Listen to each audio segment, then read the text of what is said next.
تلك الدار الآخرة نجعلها للذين لا يريدون علوا في الأرض ولا فسادا والعاقبة للمتقين. بسم الله. Ana ikhwa salayar Ustaz, mohon nasihatnya Ustaz agar kami istiqomah di atas manhaj salaf, dan mohon nasihatnya Ustaz agar kami tidak terpecah belah. Syukran, jazakumullah khairan. Baik, pertanyaan yang bagus ya. Dan semua dari kita perlu kepada pertanyaan ini. Karena itu dari doa yang diajarkan oleh Nabi SAW, dan beliau katakan bahwa doa ini lebih bagus dari perbendaharaan emas dan perak. Allahumma inni as'aluka ats-tsabata fil amr wal azimata 'ala ar-rusyd. Ya Allah, sesungguhnya saya memohon kepadamu keteguhan di atas perkara dan azimah, kekuatan semangat di atas petunjuk. Karena kita semua ini perlu dari ats-tsabat.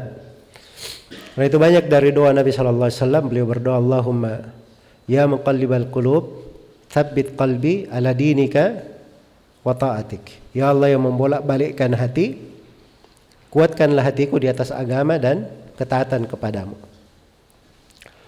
Karena itu dari pokok keteguhan, siapa yang ingin teguh di atas jalan as-salaf, di atas agama yang benar, yang pertama dia banyak berdoa kepada Allah. Kita sebenarnya tiap hari berdoa, tapi kadang kita kurang memperhatikan ya. Itu di Al-Fatihah kita doa apa itu Al-Fatihah? Ihdinas siratal mustaqim. Nah, itu istiqamah, itu pokok istiqamah, keteguhan. Ya Allah, tunjukilah kami as-sirat al-mustaqim, jalan yang lurus. Dirinci lagi jalan yang lurusnya, siratal ladzina an'amta alaihim, jalan orang-orang yang kau beri nikmat atas mereka. Orang yang paham Al-Quran, dia akan tahu bahwa orang yang diberi nikmat itu adalah para nabi dan para rasul.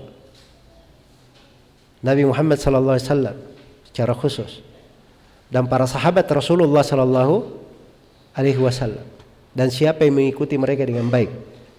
Nah, itu jalannya orang-orang yang diberi nikmat. Ya. Dan tidak cukup di situ. Kita berlindung lagi. Ghairil maghdubi alaihim waladhdallin. Bukan jalan orang yang dimurkai, dan bukan jalan orang yang apa? Disesatkan. Jalan yang dimurkai orang Yahudi, punya ilmu tapi tidak diamalkan. Jalan orang yang disesatkan, orang Nasara, beramal tanpa ilmu. Kata Sahal At-Tasturi, orang yang dimurkai karena dia keluar dari petunjuk, orang yang disesatkan karena dia keluar dari sunnah. Keluar dari sunnah. Jadi kita bermohon kepada Allah, meminta. Nah, itu dari sebab keteguhan. Yang kedua dari sebab keteguhan adalah belajar dari buku-buku akidah as-salaf. Itu pokok keteguhan. Pokok keteguhan. Sebab kalau kita tidak belajar dari warisan para as-salaf, bagaimana kita ingin mencontoh mereka? Jalan mereka saja kita tidak tahu, ya kan? Padahal jalannya Nabi dan para sahabat itu jelas, terang, terwarisi, lebih jelas dan terang dari pembahasan sholat, puasa, zakat, pembahasan-pembahasan fikih. Sebab ini jalannya para nabi dan para rasul. Makanya buku-buku akidah salaf itu, dari pokok-pokok akidah itu ada dalam ratusan buku sampai ke kita hari ini. Dan dari keindahannya kita tidak melihat ada silam pendapat di dalamnya. Iya. Tapi itu perlu seorang berguru dari guru. Dia dengar dari guru yang bagus. Bukan dia baca-baca sendiri, bikin riset sendiri. Sebab orang yang sangat cerdas pun sudah berlalu banyak di tengah umat ini. Dia baca sendiri, tidak dapat petunjuk. Padahal paling cerdas. Sangat cerdas. Karena ini warisan. Seorang perlu mengambil dari jalurnya. Dari pewaris para nabi dan para rasul. Itu yang kedua, dari sebab keteguhan. Belajar dari buku-buku akidah salaf.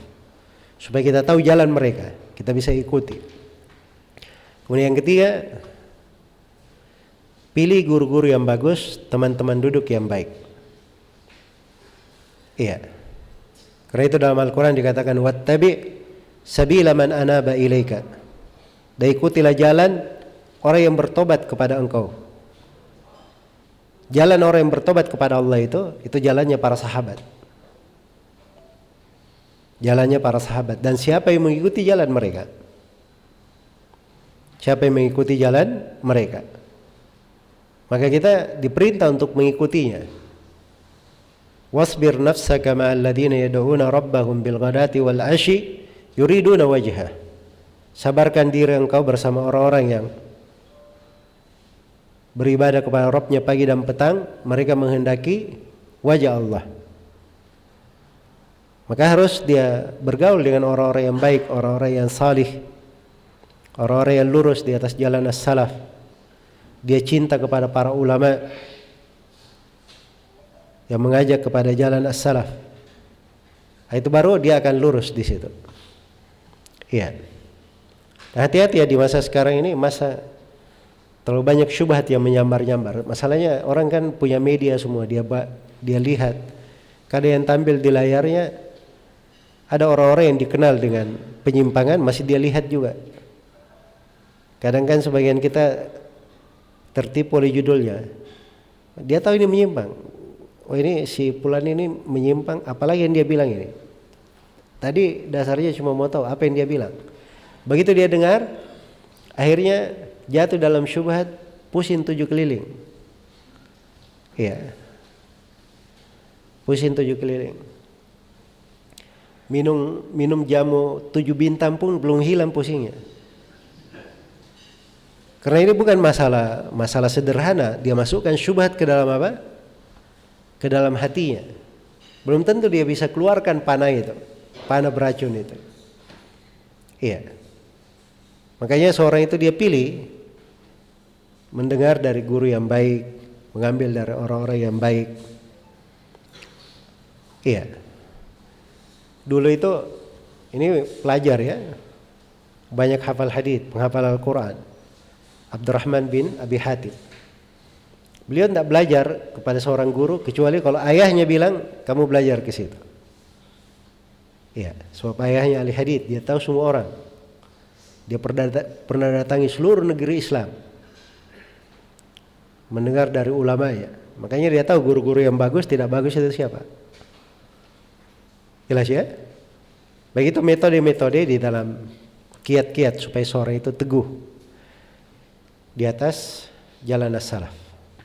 Dan saya punya buku ya di tema pembahasan ini, teguh di atas jalan as-salaf, teguh di atas sunnah.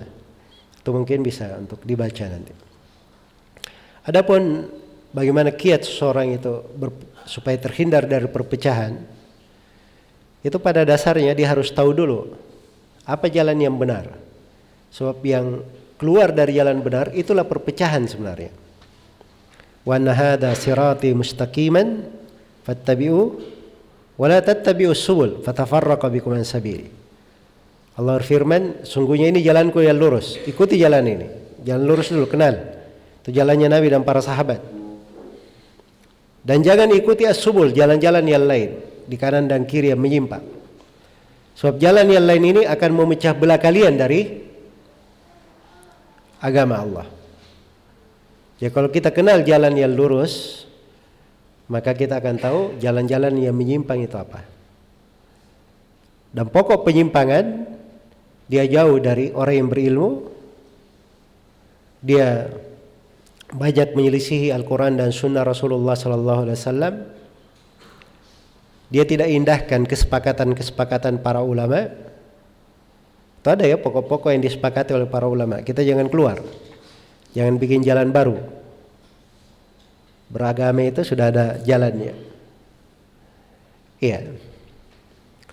Kemudian dari hal yang menyebabkan terjadinya perpecahan itu adalah menyelisihi jamaah,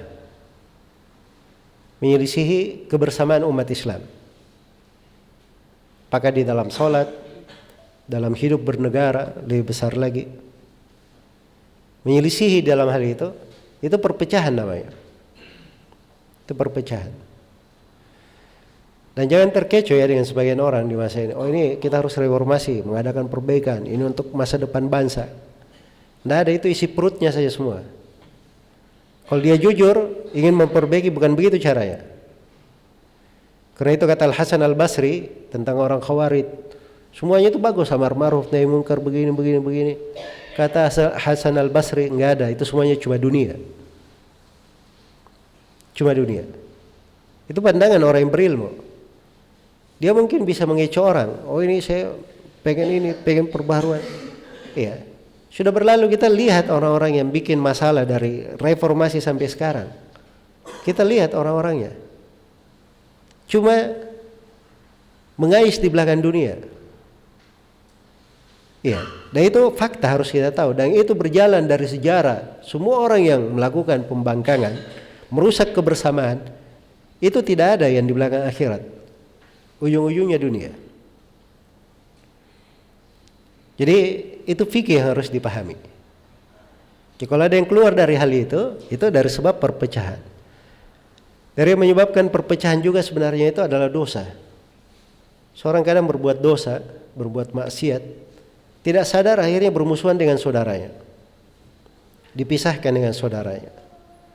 Karena itu dalam hadits dikatakan matawadda ithnani fafurriqa bainahuma illa bidambin ahdathahu ahaduhuma. Tidaklah dua orang saling menyayangi lalu dipisahkan antara keduanya, itu terjadi karena dosa yang dilakukan oleh salah satu dari keduanya. Iya. Karena itu seorang di posisi hidup itu jangan selalu dia sangka dirinya oh saya benar.